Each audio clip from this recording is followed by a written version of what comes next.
La vérité cachée derrière la dot. Ce que l'on ne dit pas dans les mariages. Bien-aimé, la dot est une institution ancienne. Elle existait avant même les cultures africaines, et la Bible en parle. Mais aujourd'hui, il y a une confusion dangereuse. Certains pensent que payer la dot garantit une femme.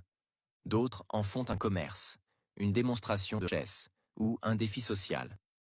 Pourtant, derrière la dot se cache un mystère spirituel que beaucoup ignorent. La dot dans la Bible.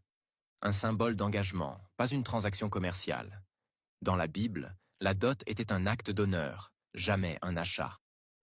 Exode 22, versets 16-17. Il paiera la dot et la prendra pour femme. Genèse 29-18. Jacob a servi 7 ans pour Rachel, puis 7 ans de plus. Cela montre que la valeur de la femme ne se mesure pas en argent, mais en engagement, en respect, en sacrifice. Mais aujourd'hui, certains hommes perdent des millions pour une femme qu'ils ne connaissent pas dans l'esprit. Et quelques mois après, ils perdent la paix, la santé, l'argent, et même leur destinée.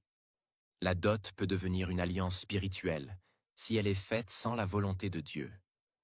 Il ne faut jamais confondre la dot biblique avec les pratiques culturelles qui ouvrent des portes spirituelles. Proverbe 19, verset 14. On peut hériter des maisons et des richesses, mais une femme prudente est un don de l'Éternel. Beaucoup de mariages sont des pièges déguisés. Tu donnes ta dot sans consulter Dieu. Tu engages ton argent, ta parole et ton âme. Mais tu ne sais pas que cette femme est un autel vivant.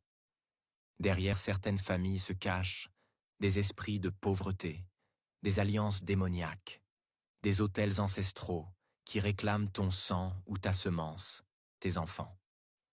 Tu crois recevoir une épouse, mais spirituellement tu es enchaîné à une lignée ténébreuse. Josué 9, verset 14. Les hommes d'Israël prient de leurs provisions, et ils ne consultèrent point l'Éternel. Résultat, ils furent trompés et enchaînés par une alliance maudite. Certains hommes ont tout perdu après la dot, parce qu'ils ont traité la chose de Dieu avec légèreté. Tu veux prouver que tu es un homme. Tu veux faire plaisir à la belle famille. Tu veux vite officialiser la relation. Mais as-tu consulté Dieu? 1 Samuel 16, verset 7. L'homme regarde à ce qui frappe les yeux, mais l'Éternel regarde au cœur. Beaucoup se sont liés à des femmes séduisantes